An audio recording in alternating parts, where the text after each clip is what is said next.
Bon mercredi, bienvenue à votre émission de la Victoire de l'amour. J'espère que vous allez bien aujourd'hui, qu'on se prépare à vivre une magnifique journée. Comme on le fait tous les mercredis, on rejoint Luc Faneuf.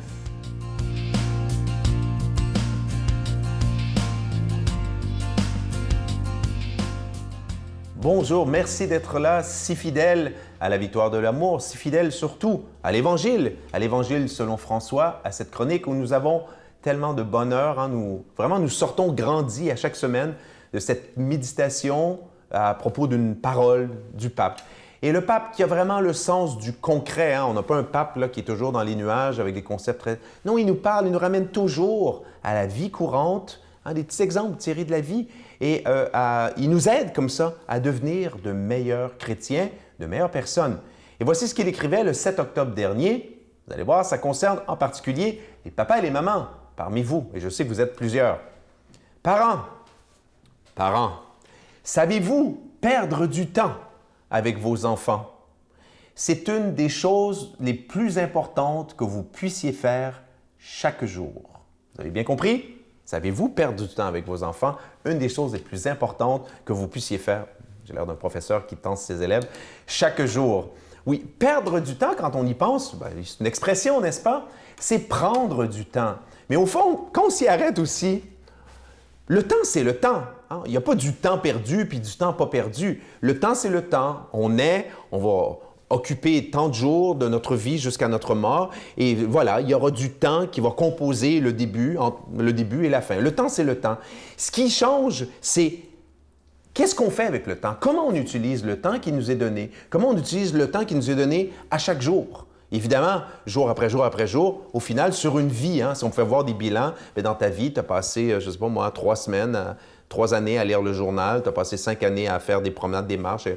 On n'a pas conscience de ça, mais le temps est un cadeau, le temps est un don. Et là, ici, ce qu'on appelle perdre du temps, au fond, c'est tout simplement de décider de prendre du temps qu'on aurait pris pour soi, évidemment comme parent, je ne sais pas moi, pour faire de la cuisine, des ménages, des commissions, faire corriger des copies, justement, moi j'ai 350 élèves, et dire non, je vais perdre du temps avec mes enfants. Je vais prendre de ce temps que j'aurais pu utiliser intelligemment aussi à quelque chose de bien, et je vais le donner pour quelque chose d'encore plus utile, le donner à mes enfants. Parce que quand on s'y arrête, puis là, j'ai un peu de vécu quand même.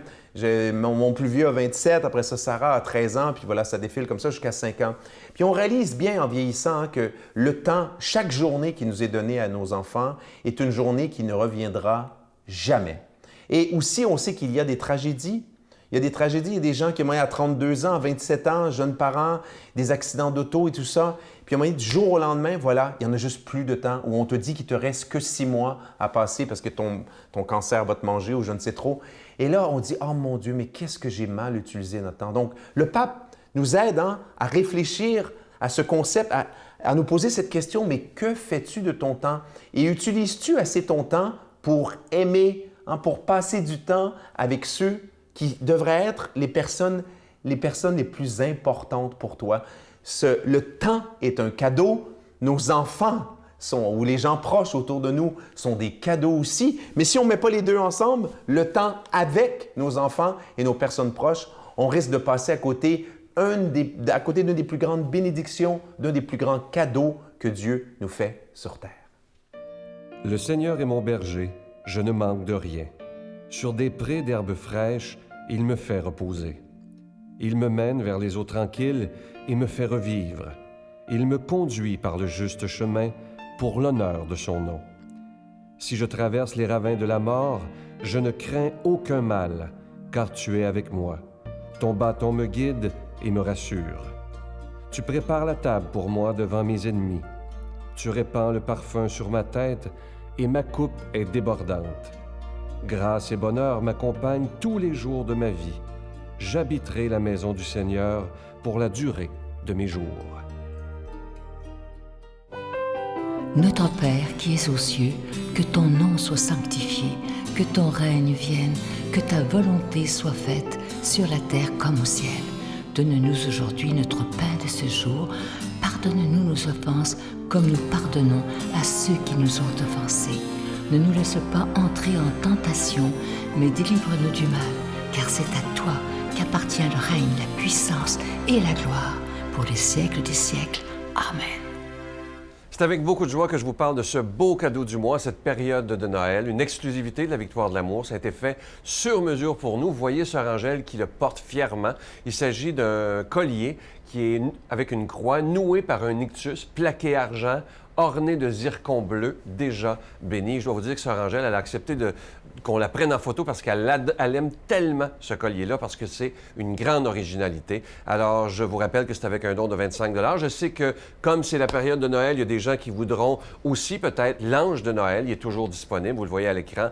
Il est déjà béni également. Il est plaqué argent et orné de petits zircons. Alors, si vous en voulez un cadeau, c'est avec 25 $. Si vous en voulez deux, avec un don de 40 $. Et je vous rappelle que vous recevrez aussi un reçu pour fin d'impôt. Je vous remercie de tout cœur de votre offrande spéciale de Noël afin que la parole de Dieu soit annoncée. Alors, je vous donne l'adresse. La Victoire de l'amour, casier postal 120, succursale Boucherville à Boucherville, le J4B 5E6, je vous la redonne. La Victoire de l'amour, casier postal 120, succursale Boucherville à Boucherville, le J4B 5E6. Également par téléphone, par carte de crédit, dans le 514-523-4433, 523-4433 ou sans frais dans le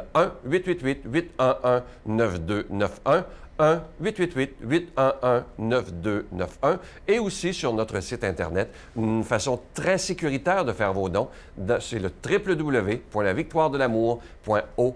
Alors, merci de tout cœur de donner des mains à la Providence. Merci de votre offrande tout à fait spéciale en cette période de Noël.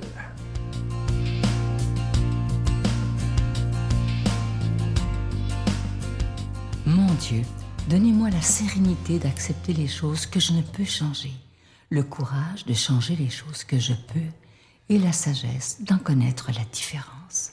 Amen. Aujourd'hui, la parole de Dieu est proclamée par notre ami, l'abbé Éloi Giard.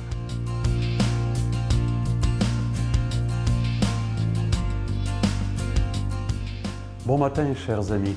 Le temps de l'Avent se poursuit lentement et nous amène tranquillement vers Noël. On a un beau texte ce matin pour nous apaiser, tiré de l'Évangile de Matthieu.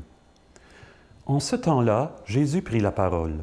« Venez à moi, vous tous, qui peinez sous le poids du fardeau, et moi je vous procurerai le repos. Prenez sur vous mon joug, devenez mes disciples, car je suis doux et humble de cœur, et vous trouverez le repos. Oui, mon joug est facile à porter et mon fardeau léger. »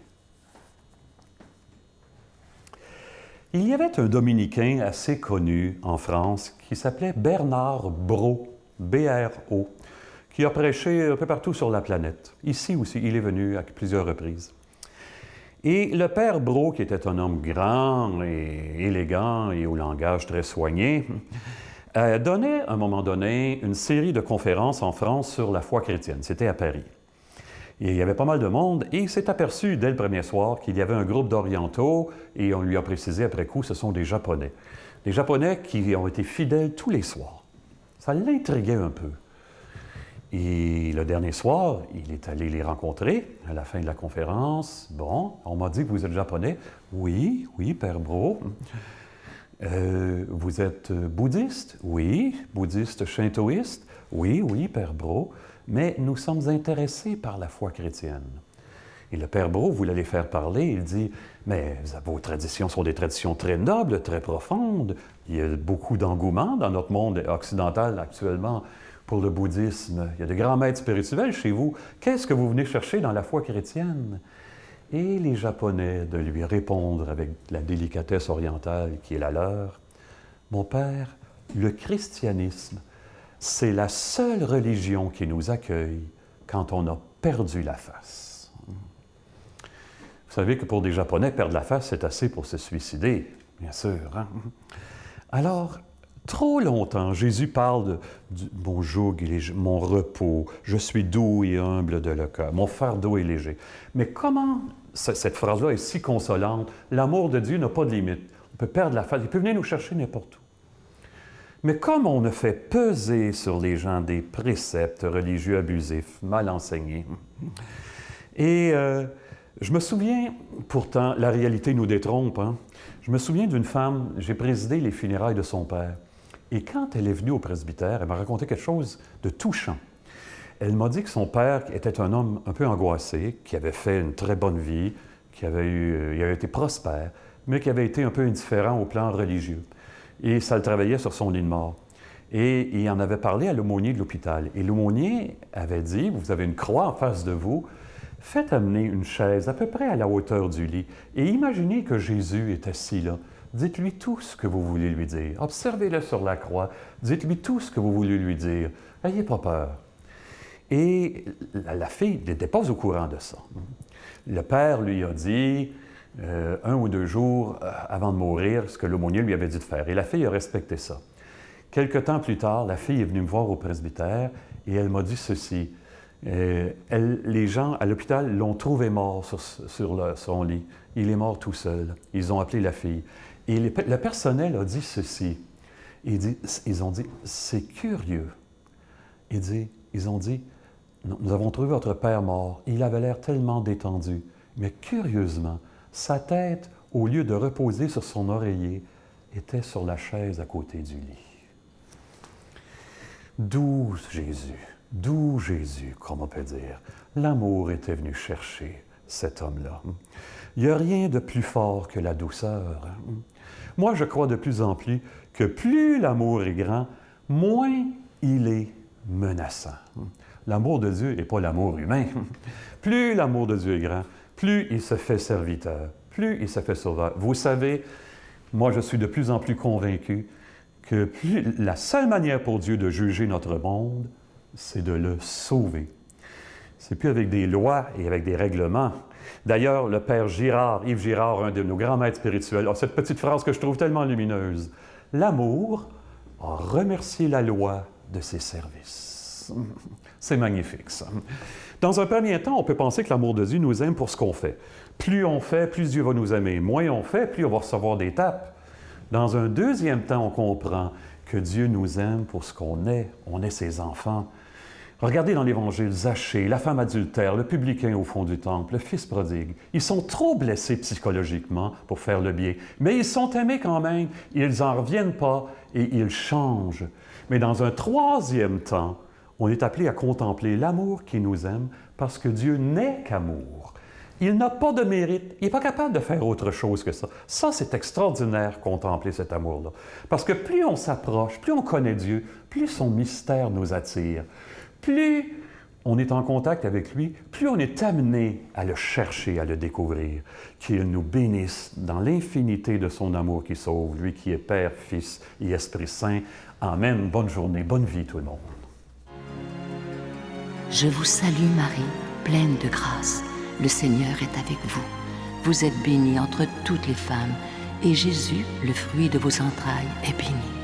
Sainte Marie, Mère de Dieu, priez pour nous pauvres pécheurs, maintenant et à l'heure de notre mort. Amen. Je vous laisse avec une pensée que j'aime beaucoup et elle est très, très vraie. D'ailleurs, écoutez bien ça. Les mensonges d'hier sont les tracas d'aujourd'hui et les problèmes de demain. Ça, c'est tellement vrai. Vaut mieux dire la vérité, même si parfois elle fait mal, même si parfois il y a des gens qui ne veulent pas l'entendre. Mais quand on commence à la jouer des mensonges, tôt ou tard, ça rattrape et ça rend très malheureux. Alors allons-y, comme Jésus nous le demande, dans la vérité. Je vous souhaite.